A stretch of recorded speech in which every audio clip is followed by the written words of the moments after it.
Hallelujah. Thank you to all of you who hung in there, and welcome to today's Cichlids and Coffee.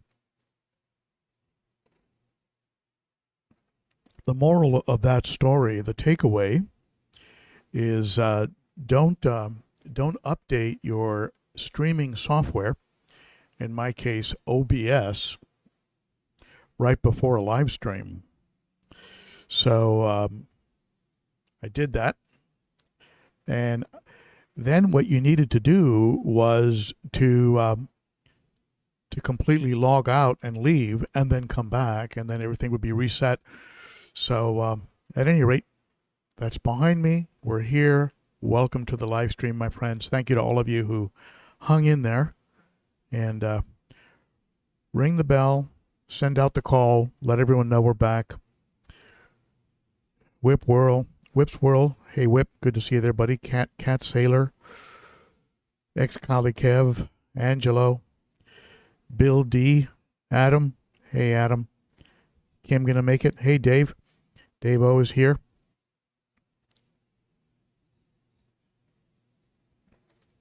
What an adventure. Never a dull moment. But at last I'm here, and I am in front of the 90-gallon because I thought this would be a good tank to be in front of when discussing water clarity. There are a few reasons why this tank is very, very clear, and I will be getting into that during today's topic and live stream. Let's go ahead and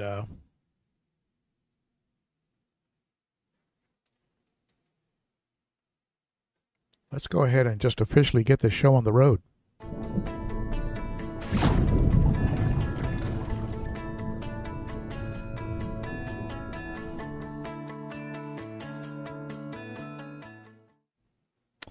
All right, can I get an AV check? How's it looking? Is it looking okay? Is it sounding all right? Do you see the new wrinkles on my forehead from trying to figure this out?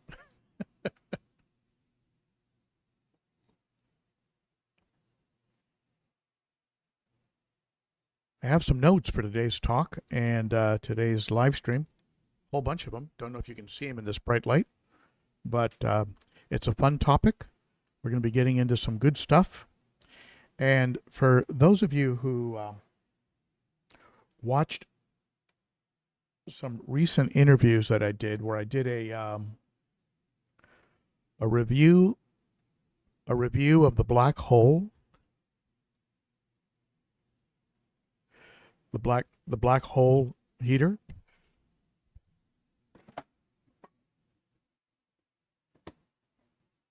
and a review of this, the Haiger bilateral. For those of you who watched that video and are interested in those products or any products from Haiger, and I think this will work with Aqua as well, use this code. I was just provided this code, MCH15. MCH15. It's good until Christmas Eve. And I repeat, Mary, Charlie, Harry, 15 will give you 15% off on Haiger products between now and Christmas Eve. So take advantage of that if you can. And talking about discounts, I want to do a quick shout out to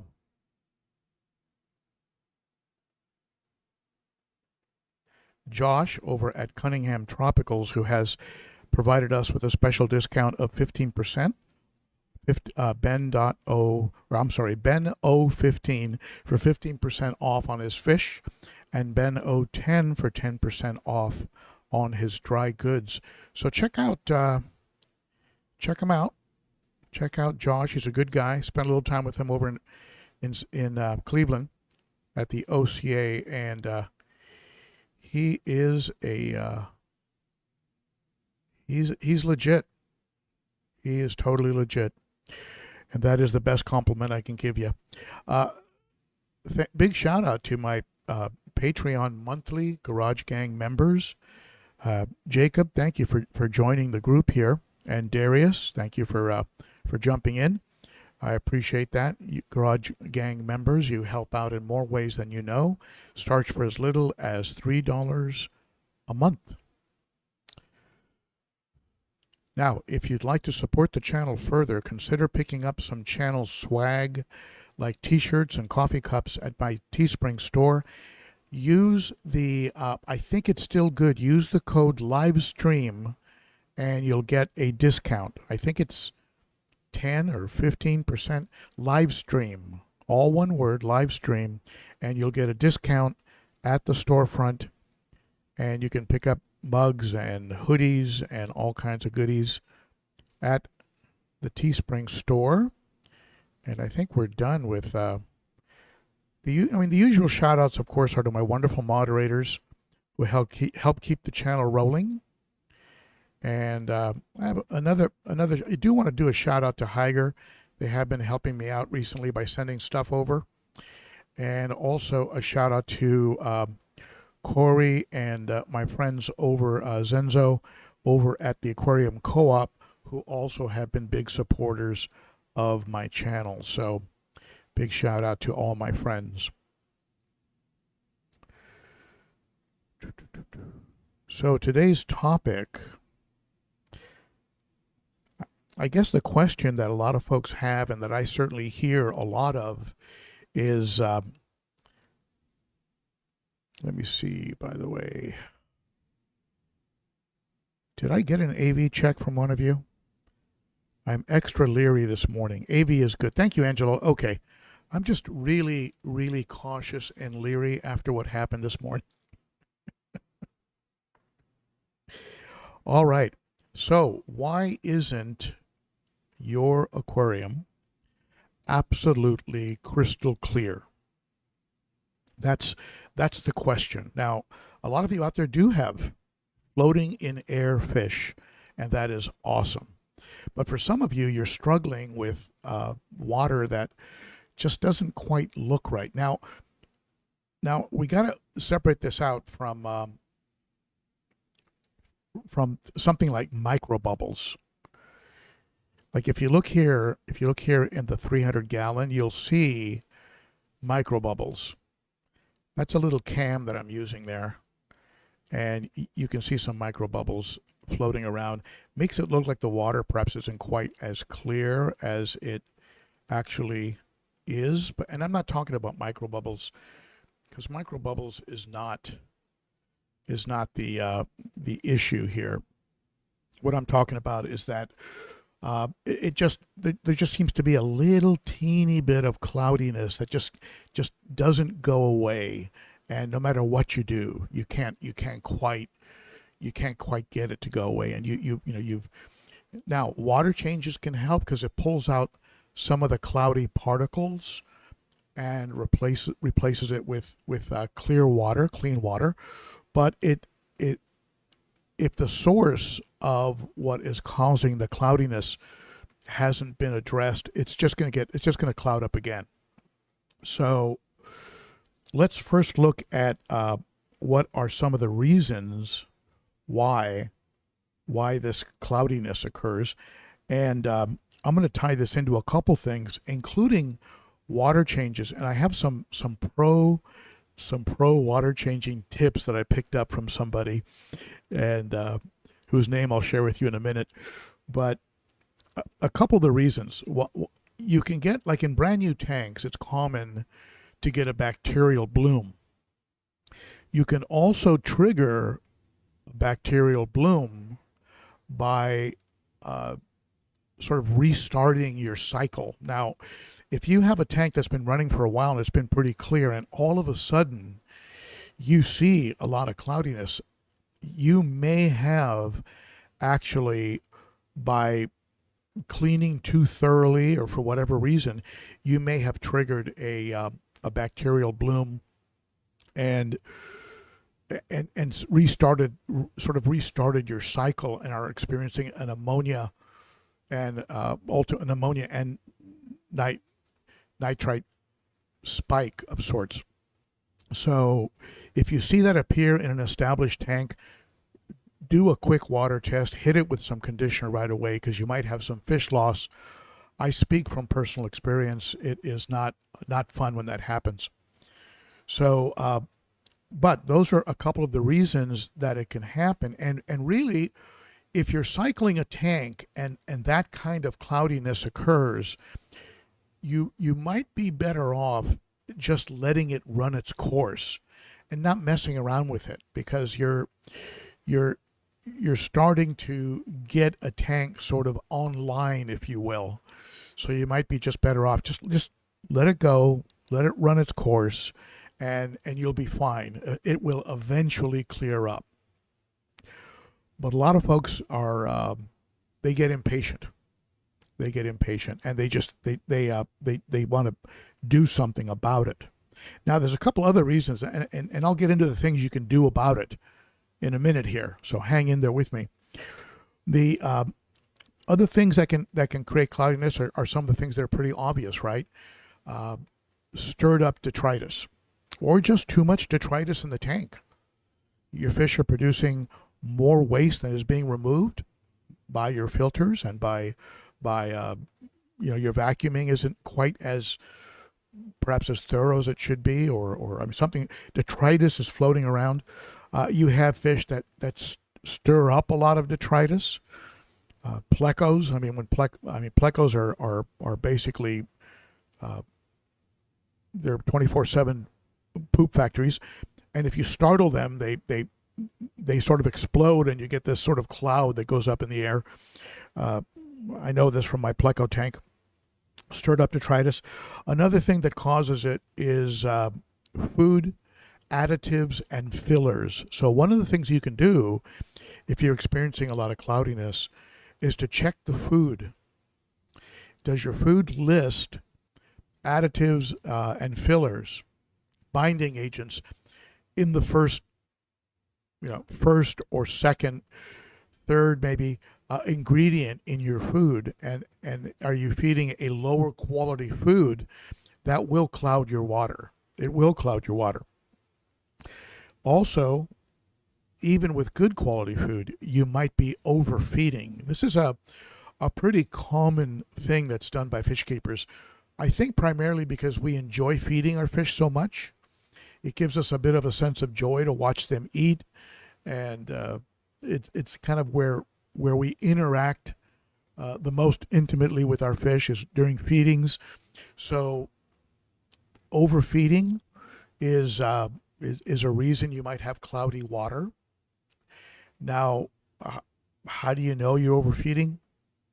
Cloudy water, tummies that look a little bit too big, not the big that comes from bloating, where a fish is kind of sick and they're kind of lethargic and they just look a little bit too fat. I remember when a pleco laid a bunch of eggs in this tank, and I had that female feste, right, that female red terror in here, and she was feasting on the eggs, and she looked like she had swallowed a golf ball. So overfeeding, and you can dial your feeding in, and I don't recommend this for smaller fish like fry, because they need a steady source of food. But your bigger fish, your more established fish, certainly these larger African cichlids, they can go a day, probably 2 days, without eating, and they would be okay. Smaller fish, not so much. Smaller fish, they need your fry starter, your crumbled up flakes, things like that, on a regular basis, probably 2 times, maybe even 3 times a day. But these bigger fish, you can cut back your feeding and watch the tummies of your fish. And if they stay nice and round, you're okay. You're okay. So if you start skipping a day and you notice after about a week or 2 their tummies are still round, you're all right. You're all right. You're also, so you're, and you'll get a nice improvement in your water quality. You'll notice that your water becomes more pristine. A couple other things you can do is actually add, like I have in this tank. That's probably the secret of this tank, which is in the back corner. I have one of those green killing machines, and that's a UV light. Now this is very different from the UV that you'll get with, let's say, built into a canister. Usually canister UVs have the water rushing by it so quickly that they do very little for the aquarium. And the wattage of the UV in a canister is usually 9 watts, right? 10, 15 watts. Not really that impactful for your aquarium. So you want to get something that's around 25 watts and that runs the water past the UV very relatively slowly.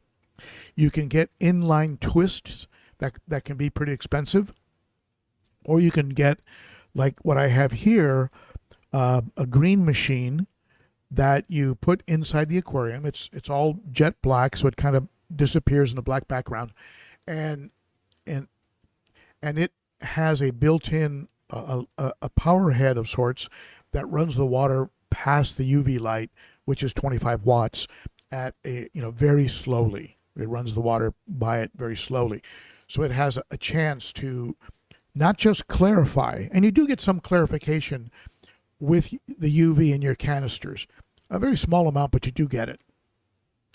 But you get the clarification, but you also get it also helps to kill viruses. It's good for pathogens. So UV is, if you're at your wit's end with water clarity issues and you've tried everything, UV is something you should consider. And this the green killing machine is a good alternative. I think I have it at my Amazon store. And the Amazon, let me see here.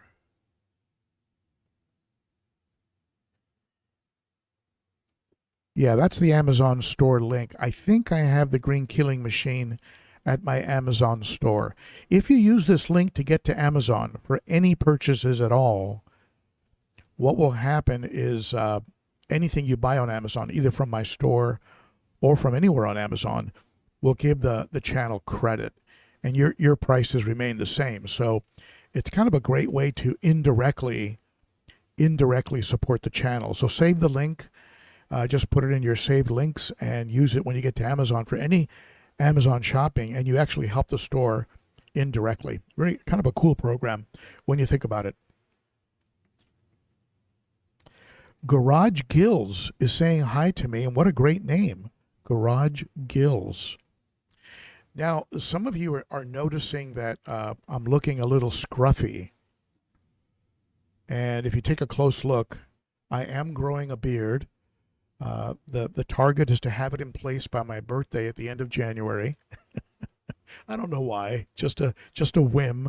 I haven't seen my beard in about 10 years, so that's why I'm looking a little scruffy. So, in case you're wondering. All right, so UV helps. UV is a good idea. Another thing you can do is to go out to a fabric store and pick up some floss. This is usually crib batting, right? Crib batting, the kind of stuff that you would use to put in a comforter, like for a crib, for a child.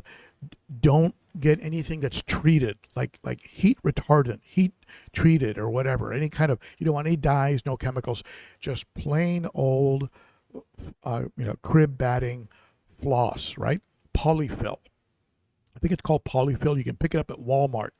Grab a handful of that and put it into your filter. Now, word of caution, it does tend to break up a little bit, so you will get some little strands in your sponges that are a little bit hard to pick off. Put it in the filter where it's easy to access. Hang-on backs are perfect. You just throw a handful in a hang-on back. Canisters, regardless of the flow of the canister, I would suggest put it at the very top so you can pop open the canister, pull it out, and replace it maybe at least once a month, because it will clog with that kind of water volume. But polyfill, floss, pinky floss, right? These kinds of products, they will actually do a good job at clearing up cloudy water, right? So you can have your floating in air fish. Now, there are also additives, right?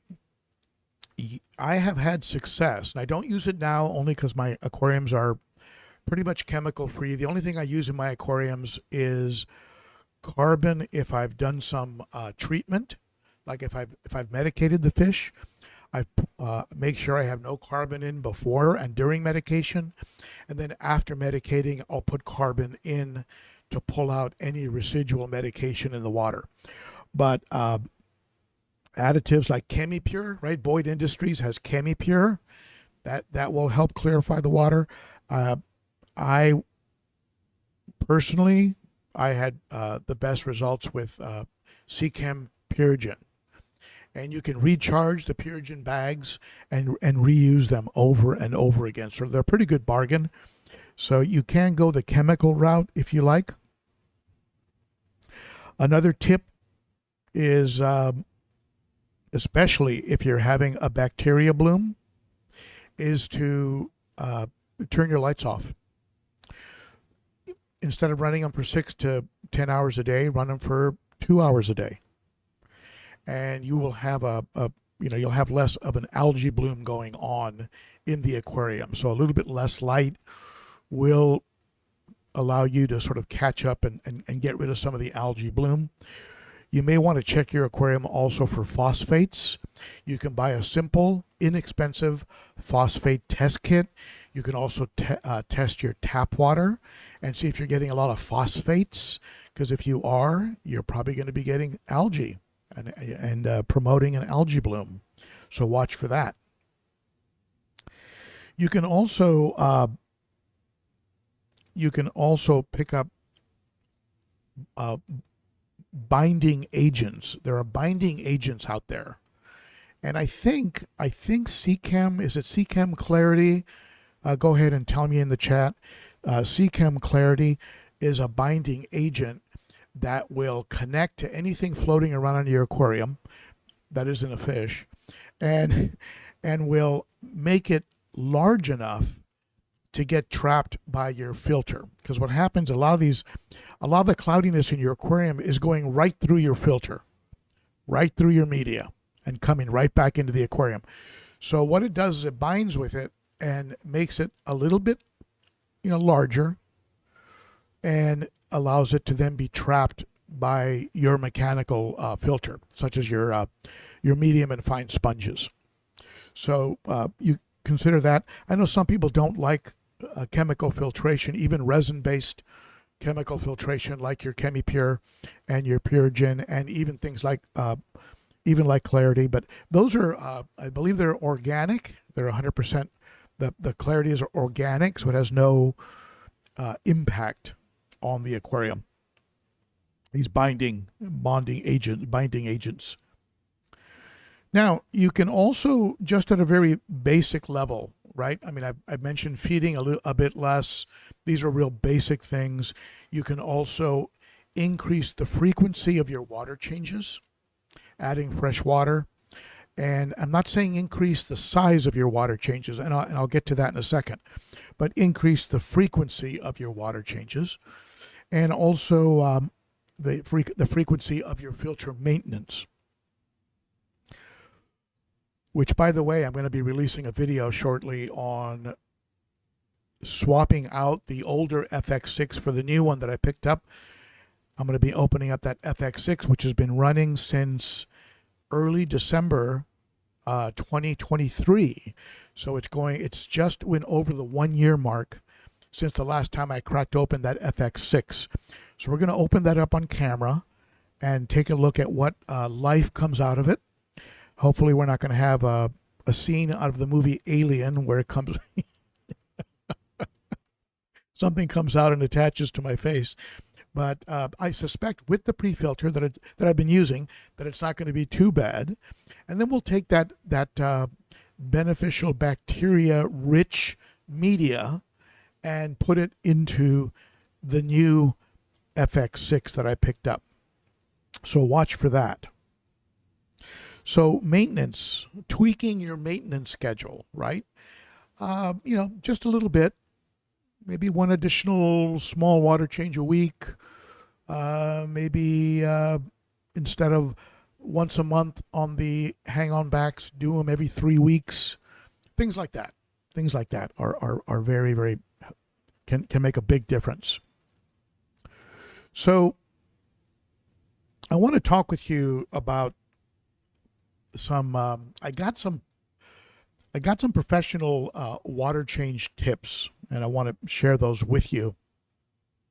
Before I do that, let me do a quick survey here.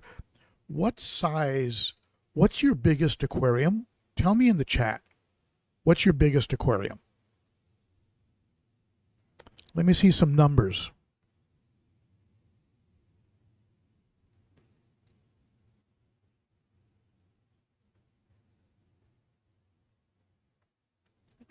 My biggest aquarium is the one that I've been sharing with you on this little cam that I have. This little fish cam is the 300-gallon. And what I'm going to talk with you about is going to be probably most appropriate for probably 75-gallon on up. So take it with a grain of salt what I'm gonna tell you.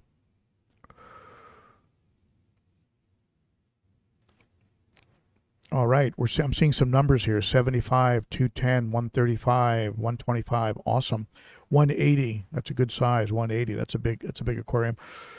These are all great sizes. 150. Great size. So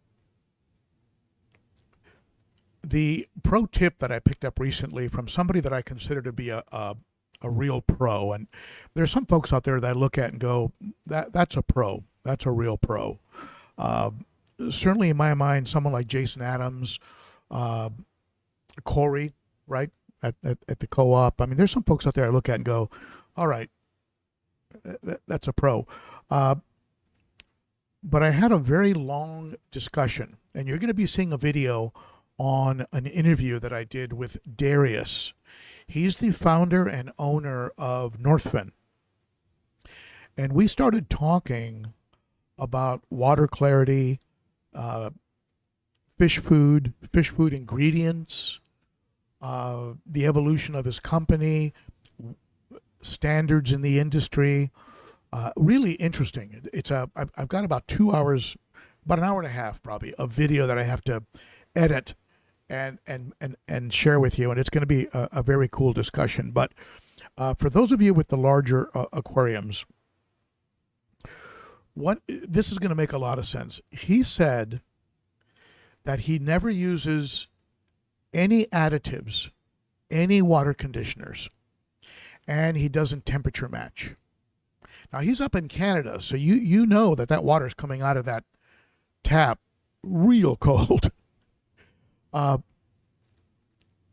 And his comment to me was, I do small water changes, and because of the size of the aquarium, the impact on the condition of the water is negligible with regards to ammonia, chlorine, chloramine, and temperature. So very, very interesting, right? I mean, do a 20%, do a 10% water change on a 300-gallon tank. Do some test stripping, some water testing before. Remove 10%, add 10%, do it again with no conditioner, see what happens.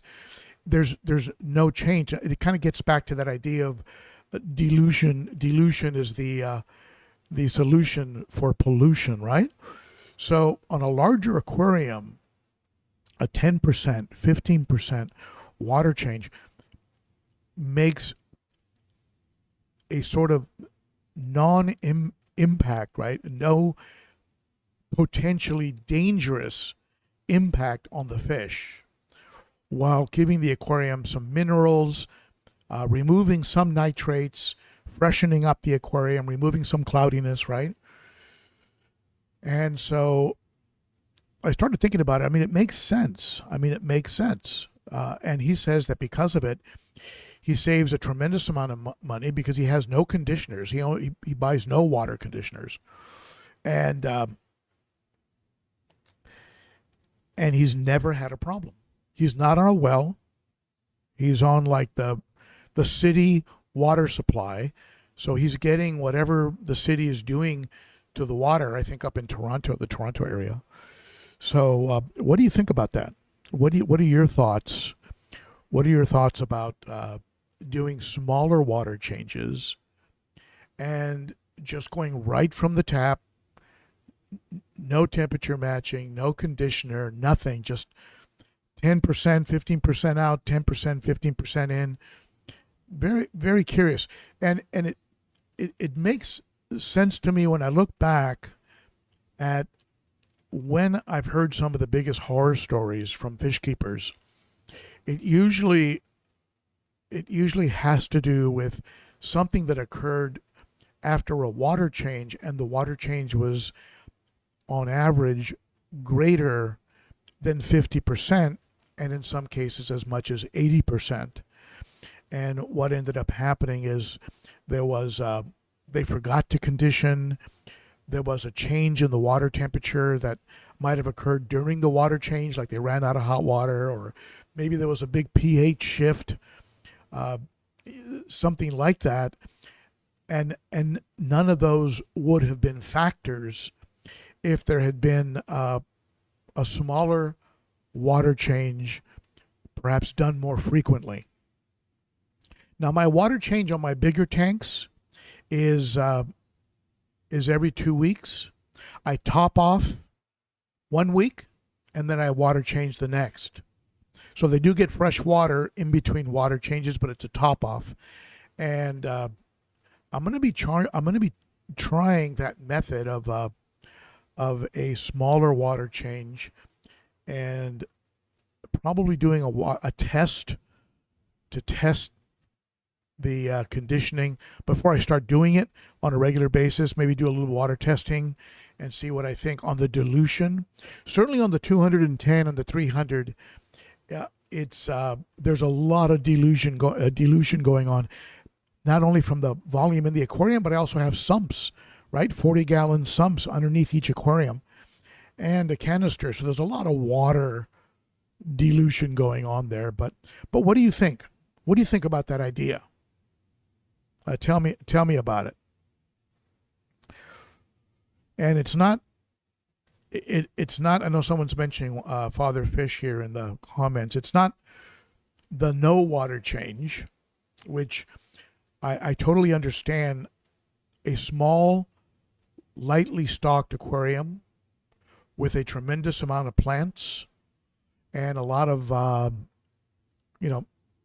biomaterial added to the aquarium, local plants and dry leaves and twigs and mud from the local streams, and that kind of aquarium, the plants are going to do, and the little teeny microscopic critters are going to be doing all the work for you, and you probably don't even need a water change. Maybe an occasional top off. I get it. An aquarium where you have plant destroyers like I have here, with those Buenos Aires tetras and the H.A. hackeli, the geos. These are plant destroyers. These fish are not conducive to having a lot of plants, and so I'm not going to have the plants doing the heavy lifting. I'm going to have to get rid of the nitrates with with water changes. Now, that leads us to another topic entirely, and I'd like to get your take on it. What is your opinion of the danger level of nitrates? Because that does tie into the water change. You can't have a water change discussion without bringing up nitrates, because that is usually the reason why people are doing their ginormous water changes is nitrate reduction. But what is, in your opinion, tell me in the chat, what is the danger level for nitrates? Do you think it's 20, 40, 100? I mean, there are some fish that are more sensitive to than others, right? But what's your thought on that? What do you think is the danger zone for nitrates? Tell me in the chat. I'm curious to hear what you think is a dangerous nitrate level. My tanks tend to stay around 40-ish or lower. I have gone on vacation and come back and had them been around 80, and I didn't notice anything crazy going on with the fish. So, tell me what you think in the comments. What do you consider to be the danger level for nitrates?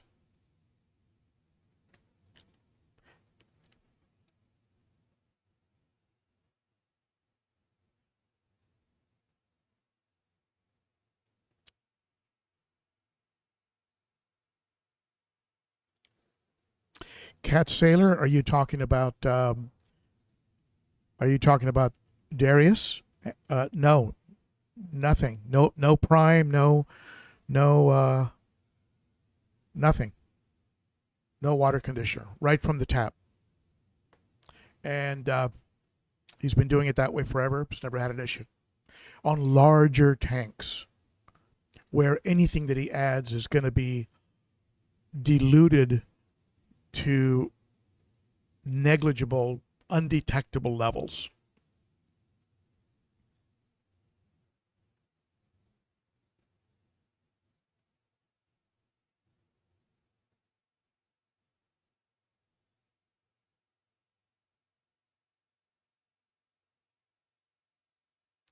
B wood, 30% water changes and lots of plants.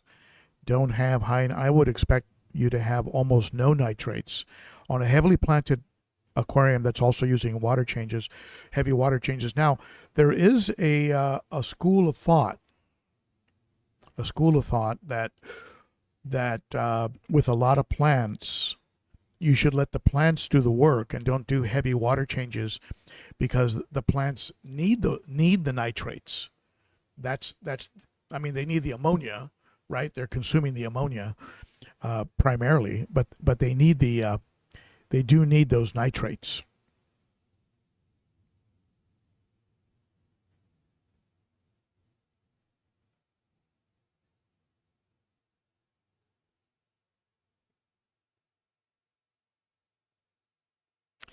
Brian Park, save $1, lose $100. That was my initial reaction.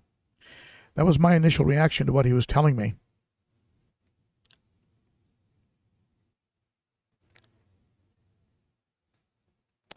Adam doesn't like nitrates above 40. And it's funny because in the hobby, it seems like we had a benchmark of about 20, and in some cases 10, about 10 years ago. Like if you had over 10 and you were flirting with disaster, if you had over 20, oh my goodness, you were you were an incompetent fish keeper. And then I think we all sort of took a deep breath and said, "Oh, wait a minute. I just noticed I'm at 80 and my fish seem fine." And people would argue, "Well, okay, yeah, they'll survive, but they're not going to thrive." And then you hear of somebody who says, "Look, I'm running between 80 and 100. My fish are breeding. I get like a steady supply of fry, and so." It's I think, and this is my theory, and of course this doesn't make me popular with the makers of water conditioners, but it's my theory that very often in the world of sales, the world of marketing and promotion, and certainly in the world of politics, fear is used to push the message. Oh boy, if you don't buy this conditioner, your fish are all going to die. And so, but everybody has their own comfort level. And if you're in, whatever your comfort level is, and if it's working for you, carry on. Carry on. Don't listen to somebody who's not a scientist, who's sharing with you anecdotal stories on YouTube or Facebook or Instagram or any platform. Because at the end of the day, I mean, you're going to be responsible for, what happens in your tank.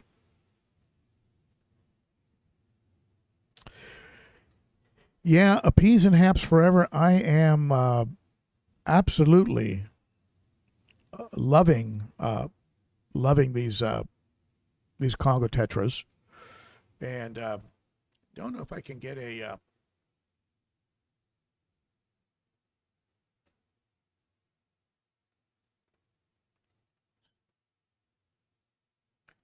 an aquarium close up. There we go. Take it off my mug.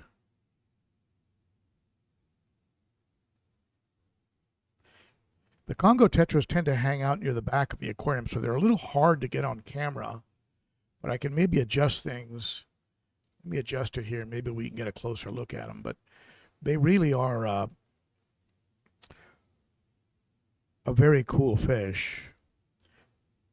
I love the way those redhead tapajos, by the way, you see them at the bottom there, how they're doing. Come on, Congos, where are you? There's one. Got some females in there. They don't really have much color, but the males are spectacular.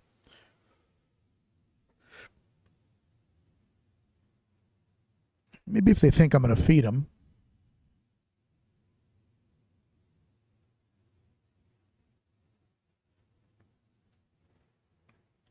Come on up to the front. Don't be shy.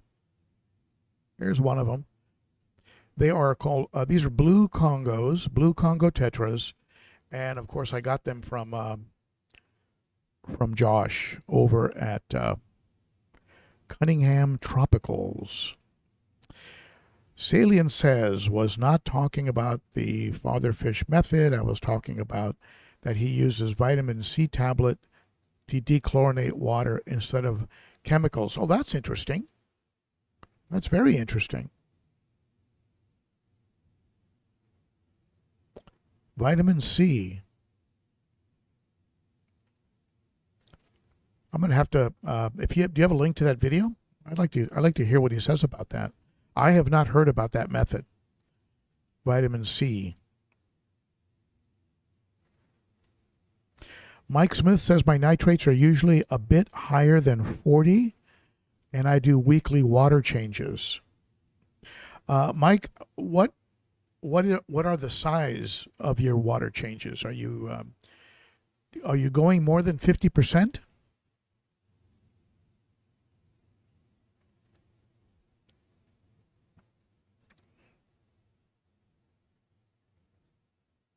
I'm curious.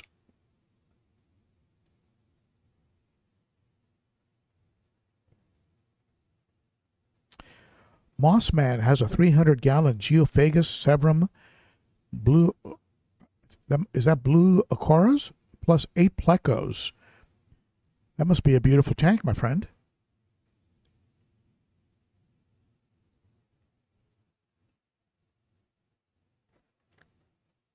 Jackie Moore, I want cane Congo. Do you mean cane Congo tetras in my 50? How many? I'm not sure. Are we talking about Congo? Are we talking about the regular Congo tetras?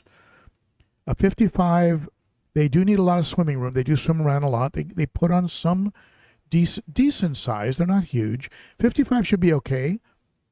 And they do go after each other. So I would put a group in there of about 6, maybe a couple males, 4 or 5 females, something like that. What do you folks think? How many Congos can you put into a 55? CC Custom Leatherworks, your timing was actually good.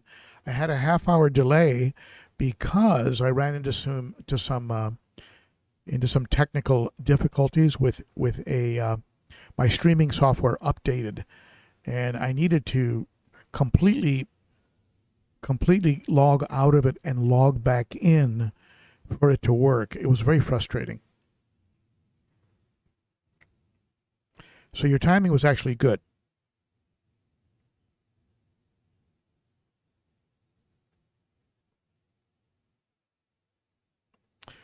Saline Aquatics. Wow, very, very cool. Very cool. I'm going to have to catch that stream, buddy. Go ahead and share your a link. Share a link to that stream.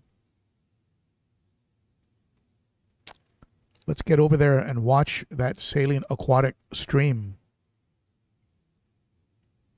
Peas and Haps Forever Roseline Sharks are on my list of fish to own one day.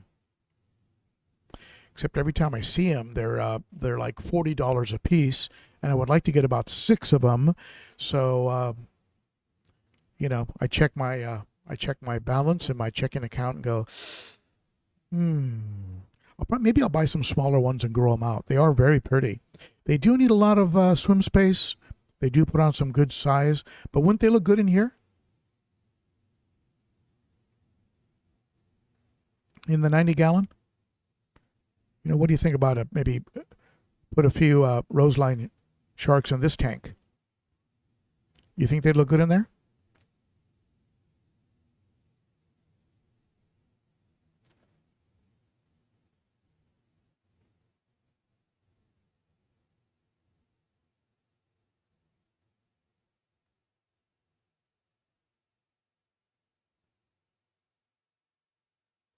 Saline, I'm not sure what, I'll have to watch the stream. I'm not sure what 1K milligram. I know what a single, 1,000 milligrams. Okay, I get what you're saying. 1,000 milligrams of vitamin, okay, like a standard milligram capsule will dechlorinate 400 gallons of water. Wow. Now, will that work with chlorine? Because, you do get ammonia sometimes, and you do get chloramine, which is a little harder to get rid of. Does it work with all of those? Ammonia, chlorine, and chloramine, which is what something like Prime would neutralize? I'd be curious.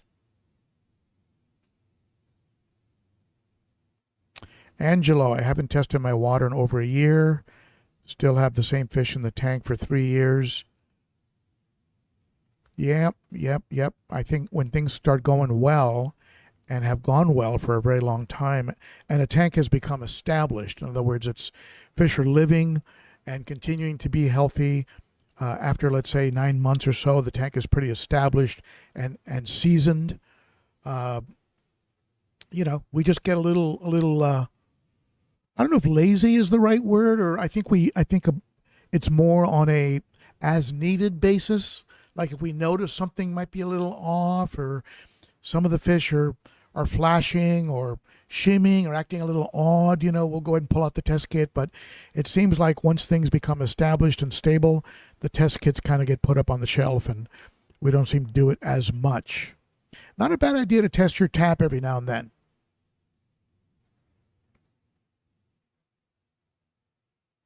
So there you go. There's the link, folks. Take a look at this link for actually dechlorinating your tank water with vitamin C. Very interesting.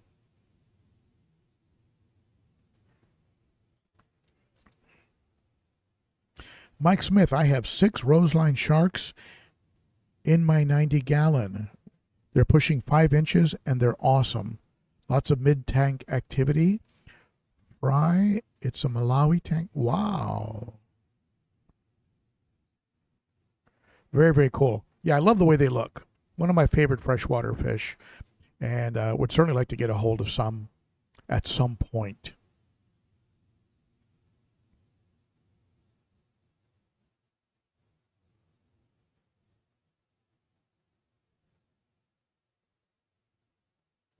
CC Custom Leatherworks sharing his filtration with us. Yeah, people love those 110 titles.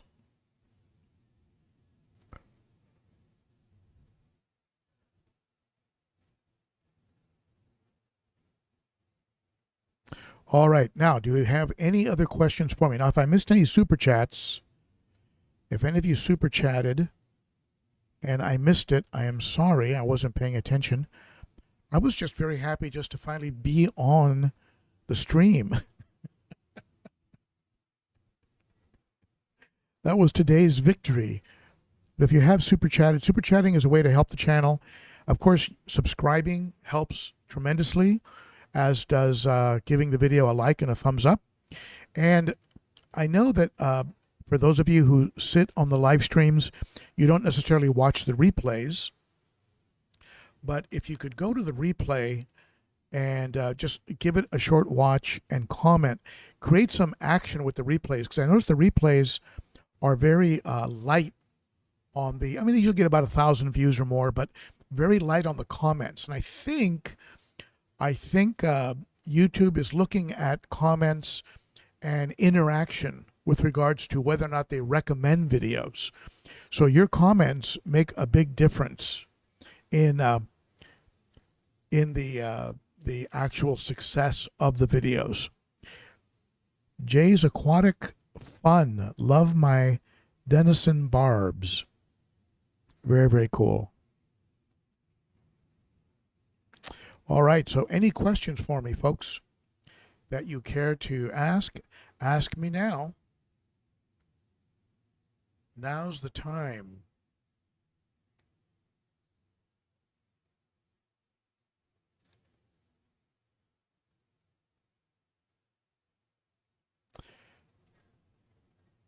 Jay's Aquatics, hello to you. Jay's Aquatic Fun. Angelo, I only use Ben.o.Ochart's advice. I strongly encourage everyone to get advice from several sources. And I was thinking about it this morning when I was thinking about the water change tips from a pro source, and how I would consider somebody like Darius a pro, the owner of Northfin, and other folks that I consider pros. I don't necessarily consider myself a pro, even though I've been at this a long time. I consider myself very much in the learning stages, and will probably always consider myself in the learning stages. And if you go to something like if you give a talk in front of a well-educated group of fish keepers, what you'll the questions that you get can be very, very humbling. And that certainly happened to me when I spoke up at the Ohio Cichlid Association earlier in the year. Some of the questions I was getting, I was like, whoa, you are way beyond my pay grade. And there were questions, very, very specific questions about certain kinds of parasites and certain kinds of invertebrates and other types of fish. And, it's like, not only did I just throw my hands up and go, look, I'm not even going to try to answer that. I'm not going to pretend to know about something I don't know. And in fact, I want to open up the entire room to that question. Why? Because I want to learn about it. And I've said this many times, I learn as much from you and your comments. And over the years, I can say with certainty, I've learned more from you than you'll ever learn from me.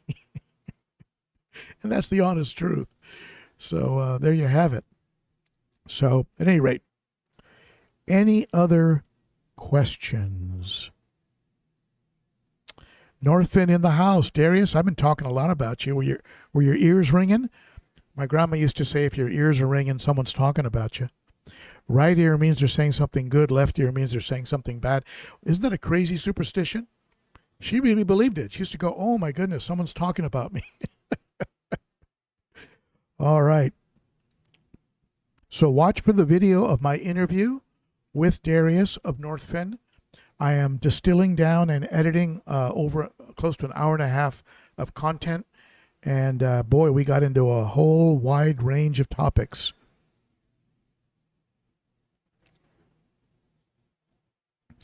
Uncle Smiley's Aquarium's in the house. Good to see you. You just came in. Okay, well, everything I said about you was positive, my friend. My Fish Tanks Aquatics.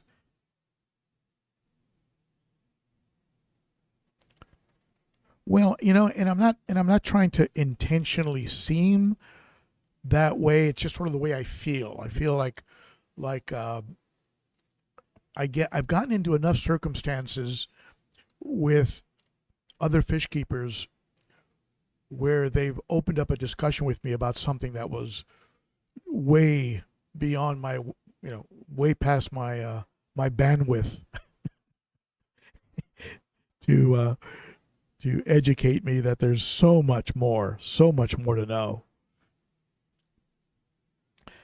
At any rate, all that being said, so watch for my my interview with Darius of Northfin. Watch for my media swap and the cracking open of that FX6, which has been running for just over a year. I'm going to open that up and release the Kraken that's alive in there. And hopefully there isn't a Kraken in there. And what else do I have coming up? And next week, there will be no live stream because I'll have some family in town. I believe my oldest son and his significant other, Bella, will be coming up from Florida to visit.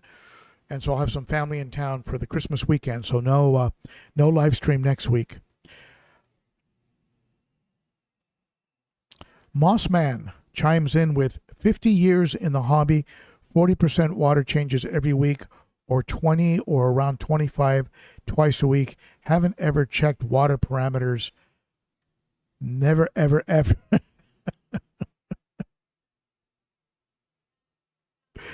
Well, there you go. There you go. The truth is that your fish will tell you the story.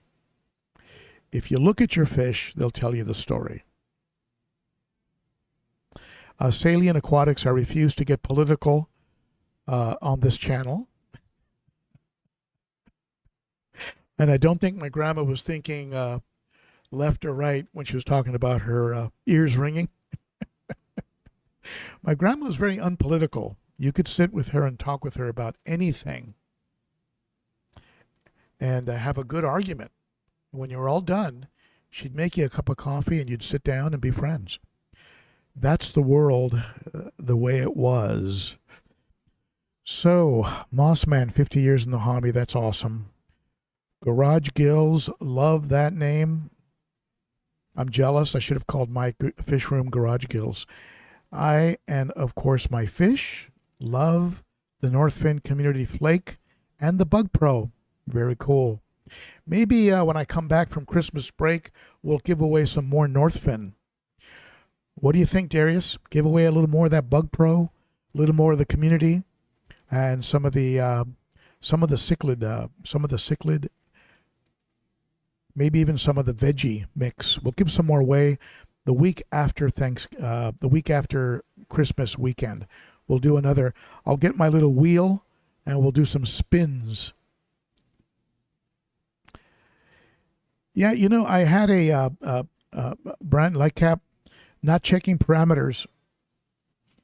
I had a video a while back. It was called the truth. The truth, I think, what the pros aren't telling you about their test kits. It showed a test kit in a trash can on the maybe one of the moderators can share a link.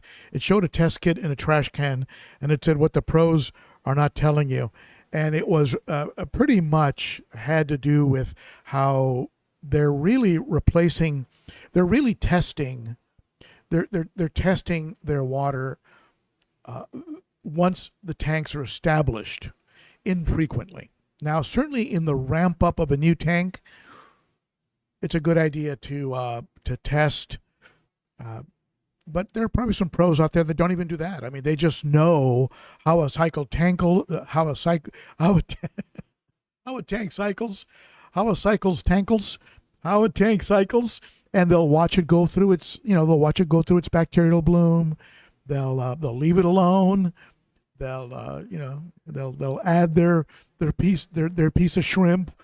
They'll ghost feed it, right, with a little bit of food, and maybe test it just to make sure their ammonia and nitrite are zero, and then start adding fish. Yeah.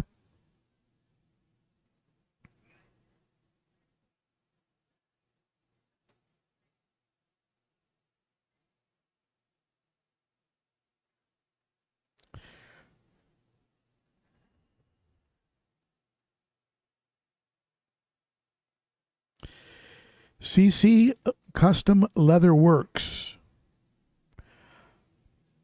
I was feeding my the fish in the 300 gallon. These fish here on today's fish cam and the fish in the 210 and they're all hiding in the corner there. Come on out, guys. They were being fed once a day. Now, after I got some fish from Fritz over at Beantown Aquatics in Texas, he sent me some smaller fish like a big spot and a Fusco.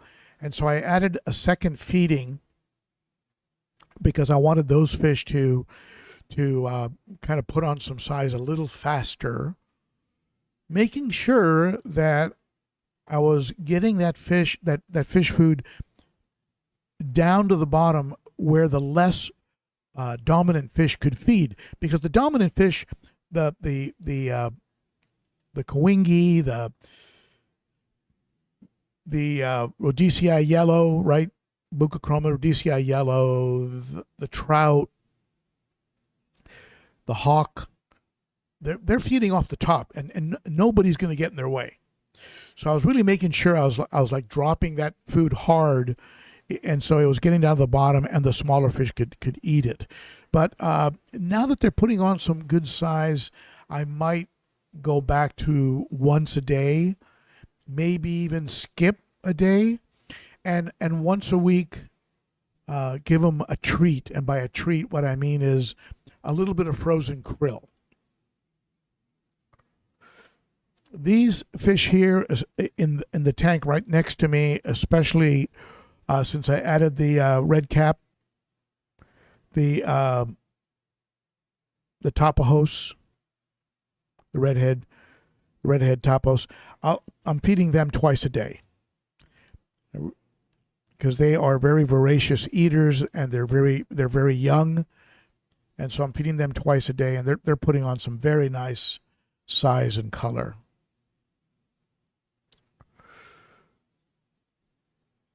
My smaller fish, like my the fry, some of the small plecos, I'll feed them a couple times a day.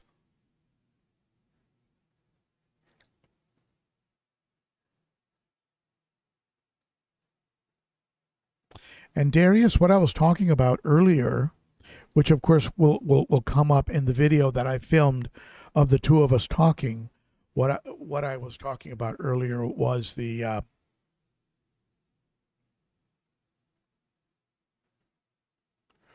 was how you were filling the tank right from the tap and not adding conditioner because you were adding a very small percentage of water to a large body of water. So anything coming from the tap, pH, ammonia, chlorine, temperature, all of it was being neutralized by the large volume of water. And a lot of folks were chiming in on it. So if you have any questions that you want to ask Darius, he is on the chat right now. Go ahead and ask him directly, and I'm sure he would be happy to address it.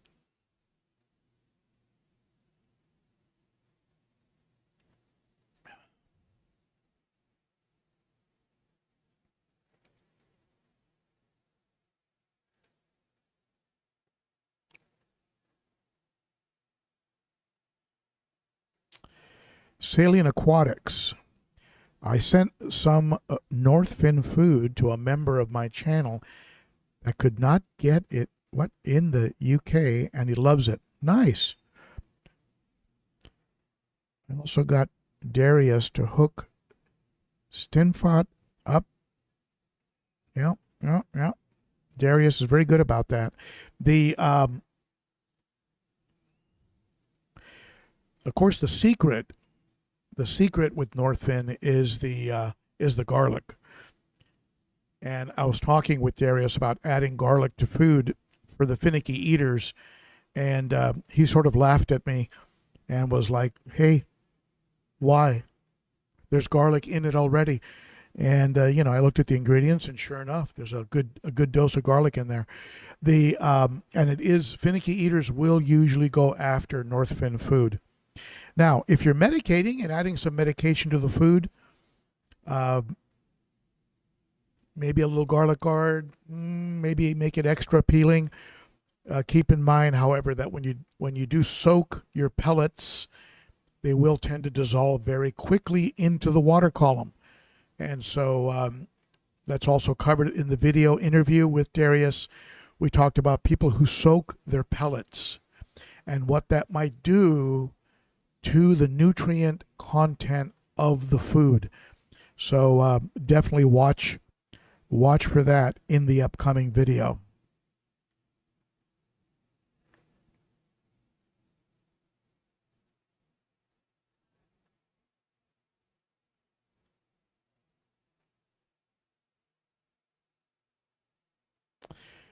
Yep, Canada has had access to Northfin for quite some time. Europe, no, has not. And I think Darius is looking at some European connections.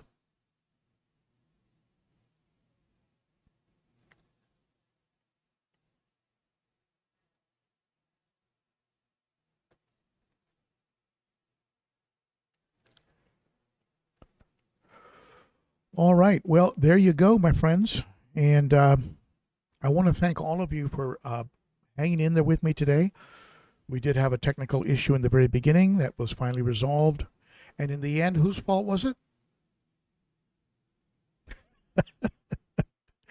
Like my wife likes to say, when you point a finger, 3 fingers point back at you.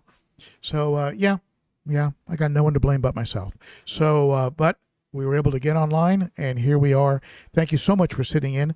I want you all to have a very Merry Christmas. And I will see you folks the weekend after that. I should be back for our next live stream. I think we'll give away a little Northfin food. What do you say, Darius, on that live stream? And thank you all, and watch for my upcoming videos.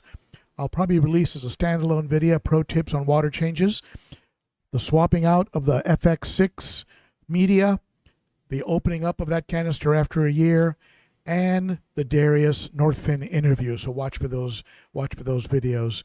Never forget, my friends, you rock. You are very appreciated, and I'll see you all again soon. That's it for me. Thank you, and bye-bye for now.